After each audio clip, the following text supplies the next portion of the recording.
Hi everybody, Monica here. I am the artist and author of the Shadowland Tarot by Red Feather Mind, Body, and Spirit, which is an imprint of Schiffer Publishing.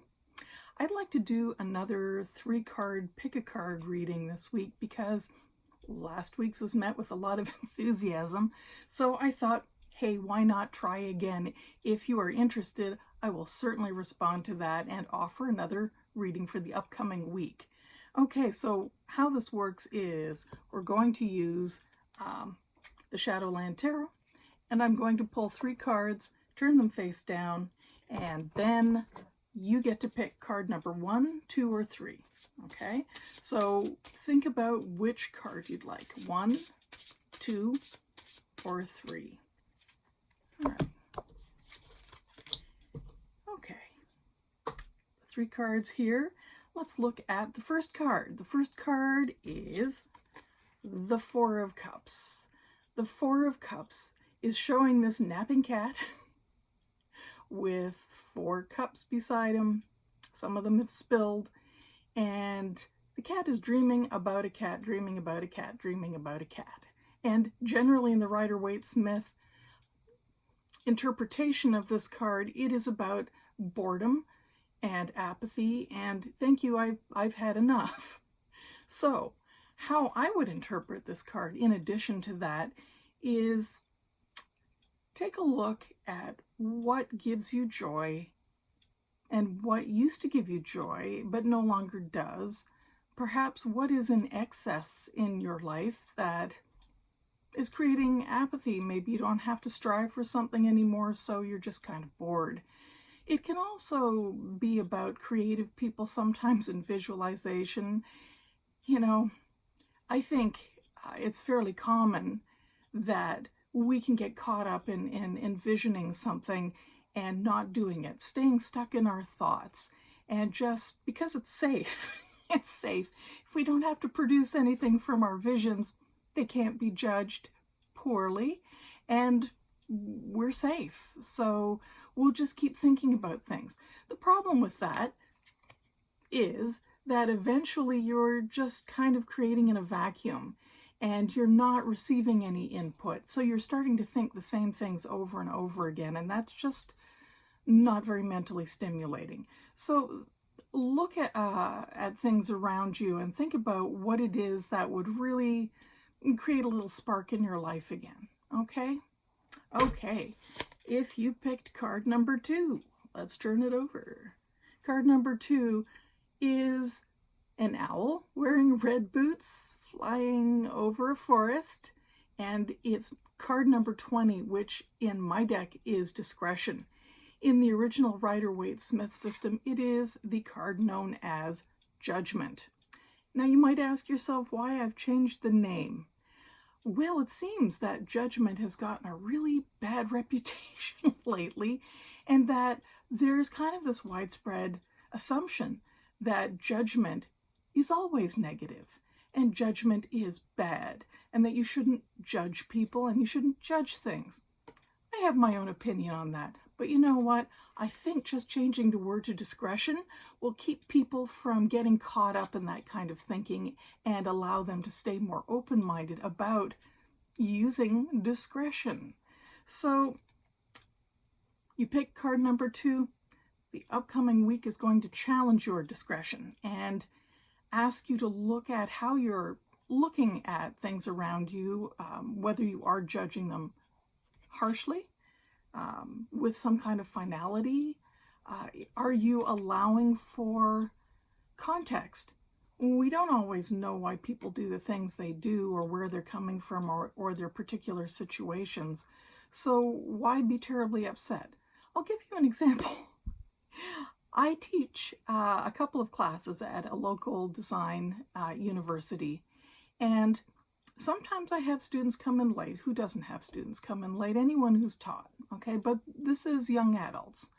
And I don't get terribly upset by that. I don't want to shame people. I certainly don't want to call them out on walking into a class late because I don't know their circumstances. I don't know what their lives are like.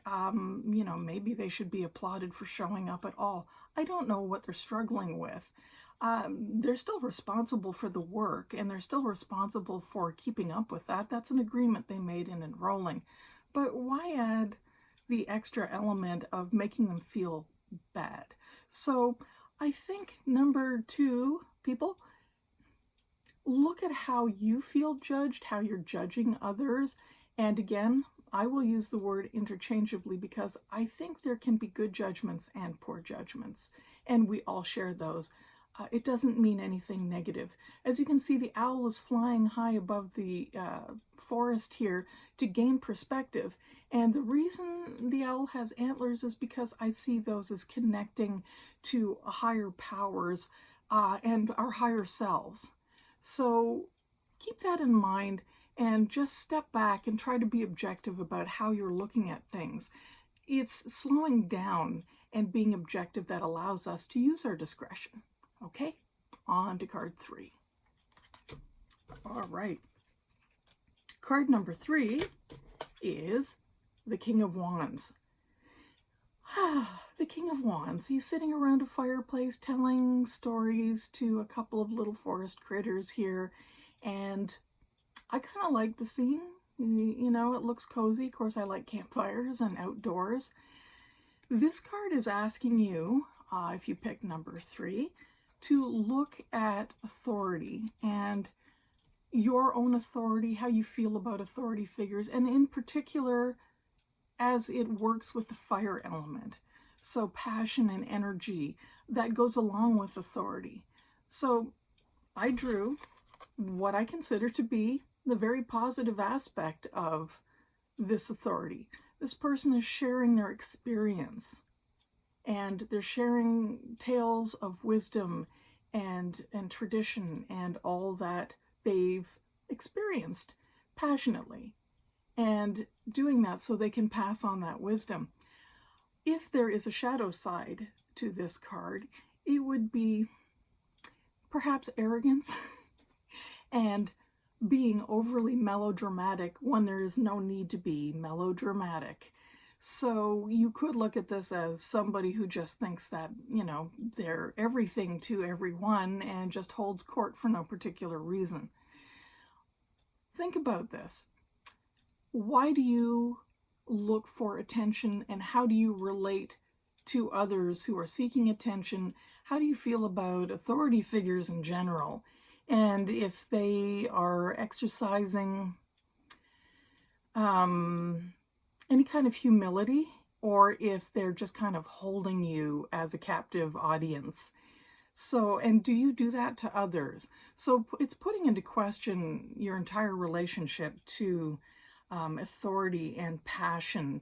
And even if you are feeling passionate enough about your own wisdom to share, you know, perhaps you do have a lot of experience that you could share with people.